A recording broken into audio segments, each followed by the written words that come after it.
Today on News and Views, we'll be turning our focus to US-Africa relations. As President Joe Biden's turn and nears its end, his record on Africa is coming under intense scrutiny.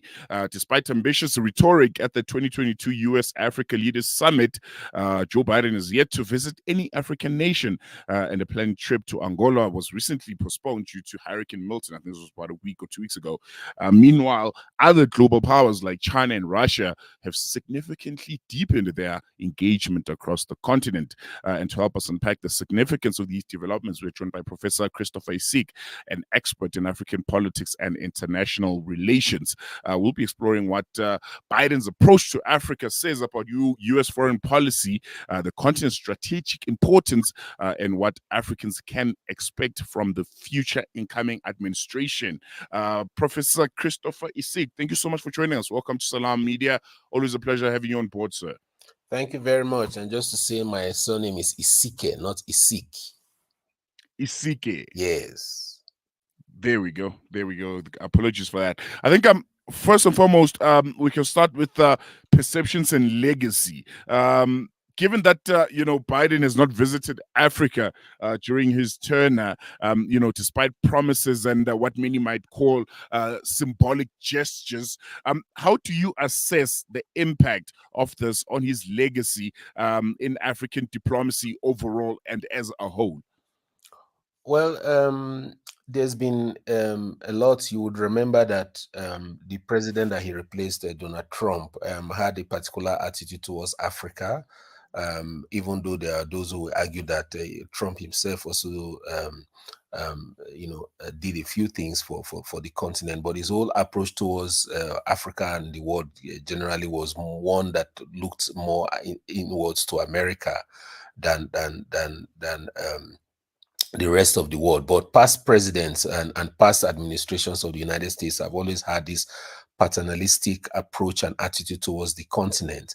And so for the first time when the Biden administration in August of 2022 framed a new US strategy towards Africa, that was rooted in the idea of equal partnership between the US and countries in the continent, it was a welcome development because it was sees Africa as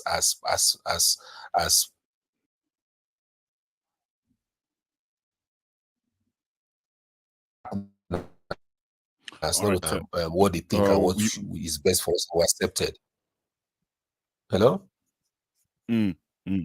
Yes, we just lost you for a moment there, but what I'm gathering from you, if maybe you can just repeat just the tail end of your point there about the former president of America, Donald Trump, and his attitudes towards Africa, and how in a way that could have influenced the current administration's view on the continent.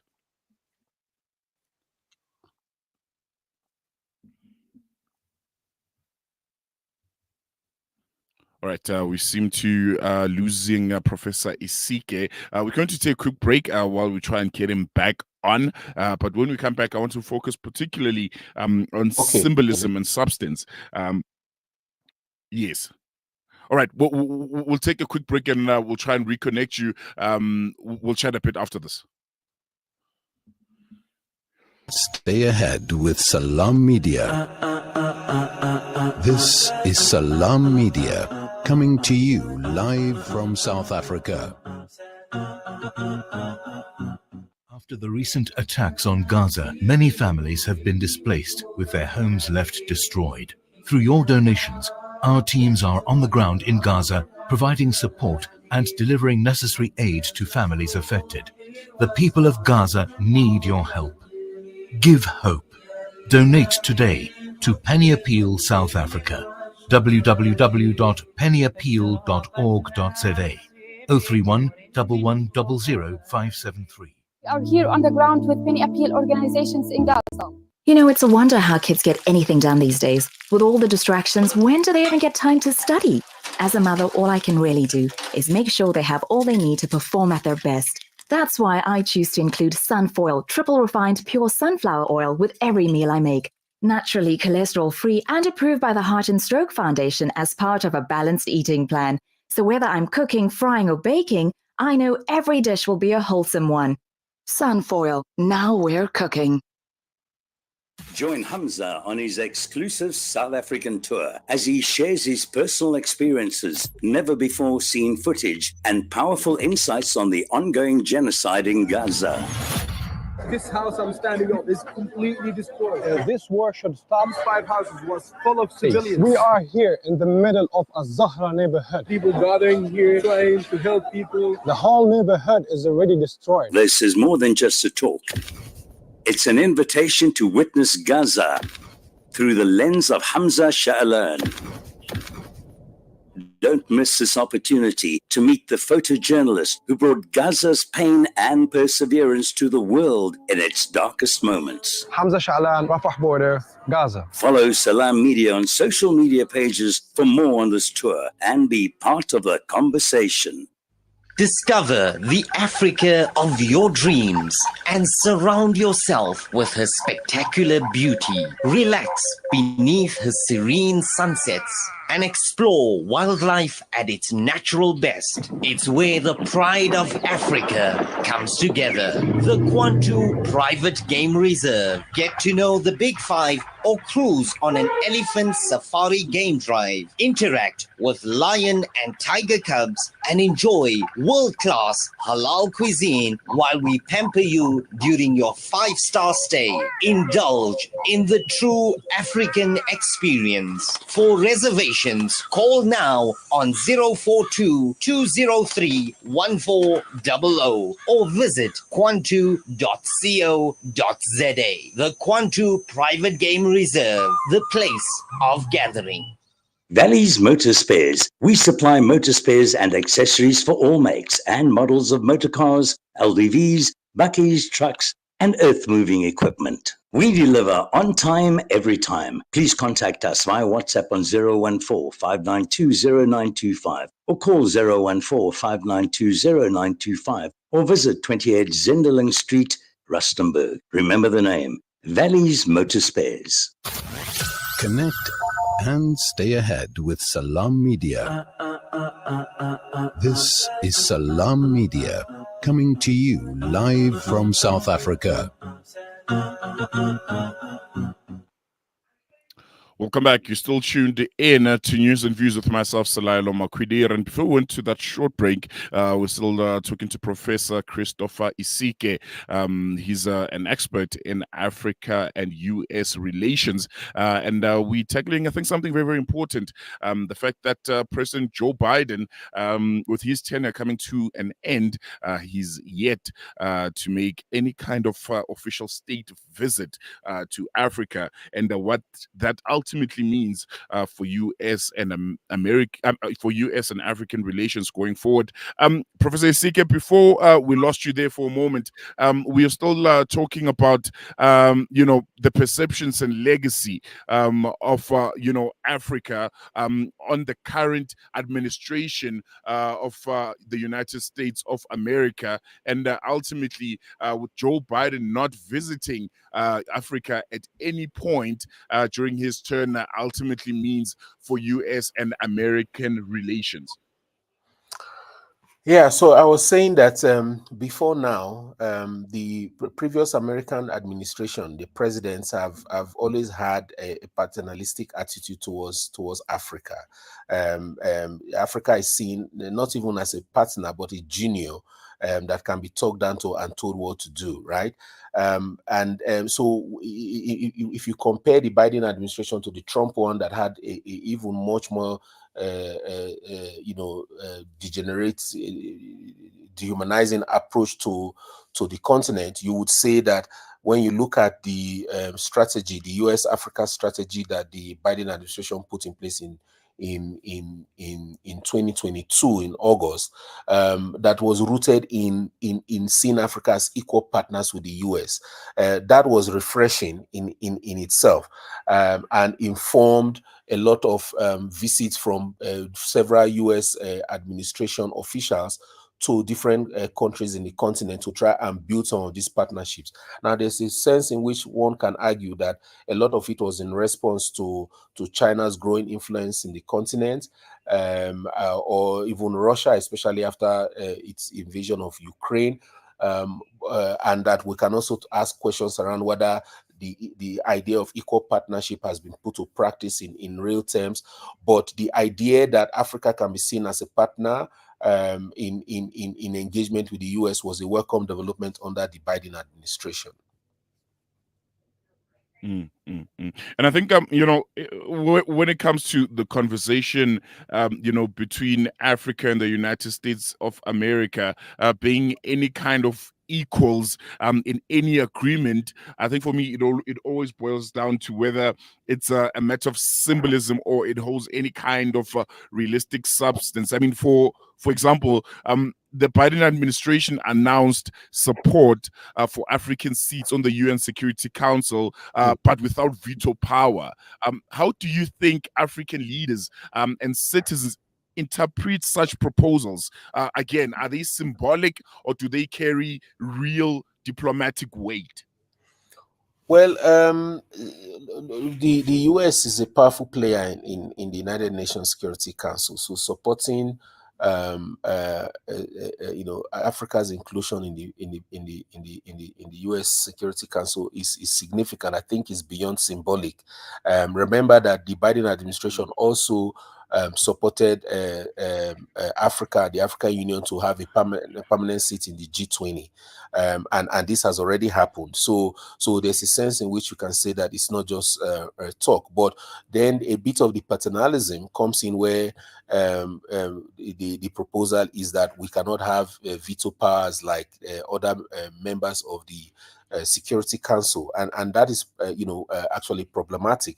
The question is, why shouldn't Africa have the you know, that privilege? Remember, in China, when China was invited to be part of the body in the 70s, China was not a world power. China was not an economic power, but it was included on account of its demography as the biggest population in the world to ensure representation. Africa now has that same demography. It doesn't have to be a powerful economic bloc or a military power for it to be able to have a say in global governance. And I think that this is where there's a problem with this caveat of inviting us to be part of the Security Council without the veto power. As you mentioned, you know, I think at the beginning of the conversation, the fact that China and Russia has significantly expanded their influence in Africa over the past few years. Just generally, without you know, looking too deep on whether or not President Joe Biden has, you know, set foot in Africa at any point in his tenure, how does the relationship compare with the more consistent engagement shown by you know, Xi Jinping and maybe to a certain extent or to a large extent Vladimir Putin in the past few years? Yeah, it shows, of course, the engagement. Africa, because of its youthful population, our markets is becoming a competition, a tough for competition between the, you know, these big powers. So we must you know, state from the outset that none of them, the US, China, Russia, or any other country for that matter, are in Africa to progress Africa or out of love for the continent. These people are all coming here because of what they want to take from us. So for me, my attitude is for us to ensure that first of all we articulate an identity and an interest that we can then articulate into a common purpose in terms of how we engage with all of these powers to maximize benefit to ourselves. So let's put that in the mix, you know, from the start. However, the one difference, I don't think that Biden not visiting Africa is necessarily out of disrespect for the continent or disdain. If you compare, you can't compare with China and Russia because those have dictatorships that can stay in power for 10, 15 years. The American system does not allow a president beyond 2 terms of 8 years, and oftentimes you find out that you have presidents of 1 term, single terms, like Donald Trump and President Biden. I'm sure that President Biden did not, by 6 months ago, was expecting to run for a 2nd term, and if he wins, probably would have had it in his mind that I will come to Africa in my 2nd term, like Obama did, right? Of course, but we know Obama visited also in his 1st term. But the point I'm trying to make is that it could just be that he had planned that he would visit Africa in the 2nd term if he won, and then when he realized it wasn't happening, he's trying to put this visit to Angola now, like you mentioned earlier, which didn't happen because of the hurricane, the domestic problems there. But I hear that it's still in the cards, and he intends to at least visit an African country before he leaves. However, this is not an excuse for him not to have done so much earlier. He could have done it at the beginning of his term, like Obama did when he went to Ghana in his 1st year of his presidency.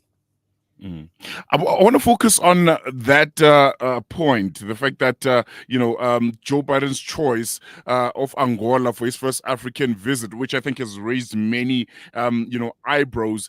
What strategic interests might the US be pursuing, and how do you see the Angolan public responding to closer ties with Washington, given concerns over corruption and human rights abuses, well, alleged human rights abuses, and just naturally, as President of the United States, the expectation would be, well, there's what you'd consider major countries on the continent. You speak Nigeria, Ghana, for instance, like we saw with former President Barack Obama, who made his first visit there. And then you have the likes of, Egypt and Morocco, maybe when you look at, north of Africa. And then southern of Africa, obviously, you would have the likes of Zimbabwe and South Africa. And those would most likely be the countries you think, would be the first ones that, leader of the first world, the United States of America, would consider visiting first, considering the strategic importance of those countries.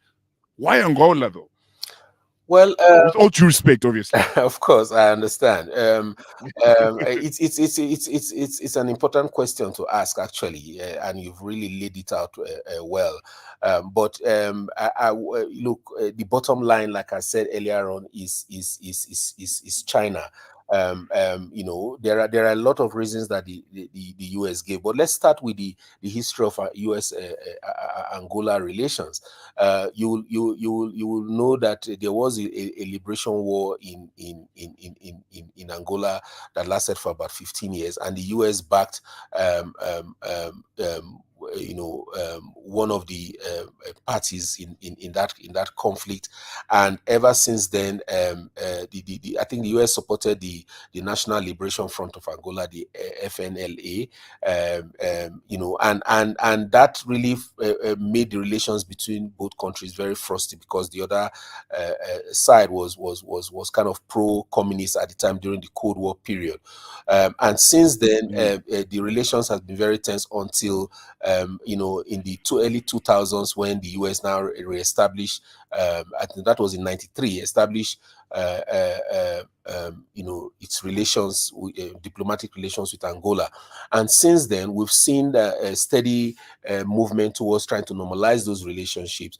For instance, in 2023 in September, the US Defense Secretary, the first ever US Defense Secretary, visited Angola, to cement security and military cooperation relations between both of them in cybersecurity space and of course maritime security.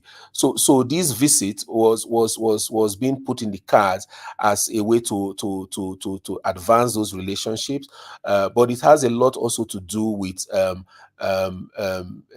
the Partnership for Global Infrastructure and Investment project, which the US has put together as a counter to China's Road and Belt initiative. So this road connection, which focuses on the Lobito corridor, is of strategic importance to the US, not just because of the fact that it's a 1,300 kilometer stretch of road that allows trade between the US and Angola and other countries within the region, but also because of the fact that it's a good example for the US to invest in infrastructure in Africa and to boost US-Africa relations in order to counter what China has been doing there. So Angola then becomes very important. And if you even look at the amount of money that went to Angola, you know, during the US Africa Leaders Summit in December of 2022 in Washington, D.C., you will begin to understand why Angola became an obvious choice for the US or for President Biden this time. No, definitely. Prof, unfortunately, we have run out of time. Thank you so much for giving us the time and just unpacking this very, very important question. I mean, the president of the United States not visiting, I think, one of the major, you know, continents, and that being Africa. It's really a rather surprising one, but hopefully the visit to Angola is still on the cards, and we'll see, well, the outgoing president of the US, Joe Biden, make his way to the continent. But we're going to leave it here for now. Really appreciate it. Thank you very much for having me.